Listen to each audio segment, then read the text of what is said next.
आज Doubtnut app download करें।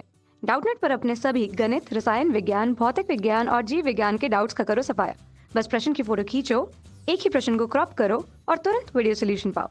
अभी डाउनलोड करें। हेलो दोस्तों, हमें प्रश्न दिया हुआ है पृथ्वी पर एक व्यक्ति का भार 600 न्यूटन है। पृथ्वी की अपेक्षा चंद्रमा पर गुरुत्वीय त्वरण जी का मान 1/6 है। तो हमसे कह रहा का पार्ट में चंद्रमा पर व्यक्ति का भार कितना होगा। खा पार्ट में कह रहा है यदि वह व्यक्ति पृथ्वी पर 2 मीटर की ऊंचाई तक कूद सकता है तो चंद्रमा पर वह कितनी ऊंचा कूद सकेगा। गा पार्ट कह रहा है व्यक्ति का पृथ्वी पर द्रव्यमान कितना है और घा पार्ट चंद्रमा पर व्यक्ति पर कितना द्रव्यमान होगा। ये हमें 4 बातें बतानी है। चलिए इस प्रश्न को सॉल्व कर लेते हैं। जैसा कि हमसे पहले पार्ट की बात कर लेते हैं, पहले इसका भार लिख लेते हैं। हमें दिया हुआ है पृथ्वी पर एक व्यक्ति का भार, तो भार जो होता है उसको हम किससे लिखते हैं, डब्ल्यू या mg। ये हमको कितना दे रखा है, 600 न्यूटन में। हमसे कह रहा है पृथ्वी की अपेक्षा चंद्रमा का गुरुत्वीय त्वरण का मान जी का मान 1/6 है। तो मान लें अगर हम पृथ्वी पर जो गुरुत्वीय त्वरण है उसको जी मान लें, तो चंद्रमा पर जो गुरुत्वीय त्वरण है वो क्या हो जाएगा, पृथ्वी के गुरुत्वीय त्वरण का, अगर इसको लिखना चाहें तो चंद्रमा गुरुत्वीय त्वरण जीएम जो है वो पृथ्वी के गुरुत्वीय त्वरण का कितना है, 1/6 भाग है किसका, जी का। जी का मान 1/6 है। हमसे प्रश्न में यही करा। अब हमसे पहले पार्ट में कह रहा है कि चंद्रमा पर व्यक्ति का भार कितना होगा। तो फर्स्ट पार्ट में बात कर लेते हैं। फर्स्ट पार्ट की चंद्रमा पर व्यक्ति का भार, चंद्रमा पर व्यक्ति का भार। तो जैसा कि हम जानते हैं अगर पृथ्वी पर भार W और mg है तो चंद्रमा पर भी भार जो होगा उसको WM से लिख लेते हैं। ये क्या हो जाएगा, mg इसका भी होगा m, लेकिन जो g होगा ये यहाँ पर गुरुत्वीय त्वरण कौन सा काम करेगा, पृथ्वी का 1/6 मतलब mg/6 से। तो जो इसका W आएगा वो कितना हो जाएगा, mg का मान हमें कितना दे रखा है, 600 न्यूटन में। तो 600/6 ये क्या हो जाएगा, 100 न्यूटन में। तो चंद्रमा पर व्यक्ति का भार पृथ्वी के भार से कितना गुना कम हो जाता है, 1/6 गुना। इस बात को हम यहाँ से देख भी सकते हैं।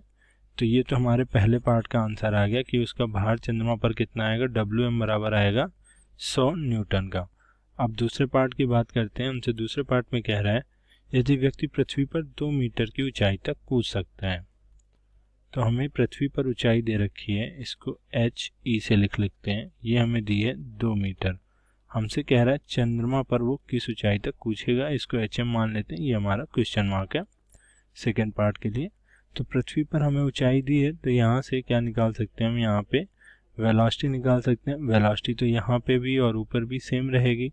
तो यहाँ से अगर हम देखें तो न्यूटन के गतिविधि के 3 नियम से हम क्या जानते हैं, गुरुत्वीय त्वरण जी के लिए जो हमारी चाल होती है उसमें क्या संबंध होता है, v² बराबर u² प्लस 2gh। लेकिन हम क्या कर रहे हैं, ऊपर की ओर जा रहे हैं तो गुरुत्वीय त्वरण के विरुद्ध जा रहे हैं। तो यहाँ पे g का मान कैसा लेंगे, निगेटिव लेंगे। तो ये हमारी चाल क्या आ जाएगी, v² बराबर हो जाएगी u² माइनस 2gh। अब हमसे प्रश्न में क्या कह रहा है, 2 मीटर की ऊंचाई तक कूद सकता है, मतलब 2 मीटर के बाद उसकी अंतिम चाल जो है वो क्या हो जाती है, 0। तो यहाँ पे अगर हम लिख लें v फाइनल या v बराबर क्या हो गया, 0। तो यहाँ से हमारा u का मान क्या आ जाएगा, ये v 0 हो गया, u² माइनस 2 g का मान g रखते हैं। पृथ्वी का है g लिख लीजिए, हमने g से लिया हुआ है, गुणते h का मान हमें 2 मीटर दे रखा है। तो यहाँ से u² बराबर कितना आ जाएगा, 4g। ये हमारी क्या हो गई, इसकी पृथ्वी पर चाल। तो अब हम चंद्रमा पर अगर यही चाल रख के वहाँ पे ऊंचाई निकालेंगे कितनी आएगी, तो देख लेते हैं। चंद्रमा पर ऊंचाई लिख लेते हैं, चंद्रमा पर ऊंचाई। तो यहाँ पे हमसे कह रहा है कितना ऊंचा जाएगा, ठीक है, मतलब फाइनल वेलोसिटी हमें v0 ही रखनी। तो यहाँ पर लिख लेते हैं v² बराबर u² माइनस 2gh से क्या हो जाएगा, g की जगह यहाँ पे हम क्या लिखेंगे, चंद्रमा का गुरुत्वीय त्वरण जो gm है।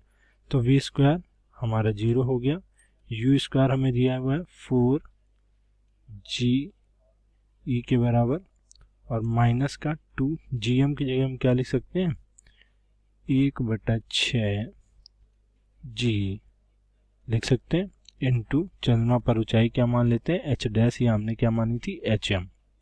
तो यहाँ पे अगर रखेंगे तो हमारा HM क्या हो जाएगा, ये 2 से कट जाएगा, ये आया 3, तो HM/3 जी बराबर किसके हो गया, 4 जी के, तो जी से जी कट जाएगा, तो हमारा जो HM आएगा चंद्रमा पर ऊंचाई जो आएगी कितनी आ जाएगी, 4 में 3 का गुणा 12 मीटर। अर्थात अगर वो पृथ्वी पर 2 मीटर ऊंचा उछल सकता है तो चंद्रमा पर कितना उछल सकता है, 12 मीटर। इसमें हमसे जो तीसरा पार्ट पूछा जा रहा है वो कह रहा है कि व्यक्ति का पृथ्वी पर द्रव्यमान कितना है। देख लेते हैं व्यक्ति का द्रव्यमान। तो जैसा कि हम जानते हैं हमें भार दे रखा है, W बराबर हमें कितना दिया हुआ है, 600 न्यूटन, और ये हमारा किसके बराबर होता है, mg के।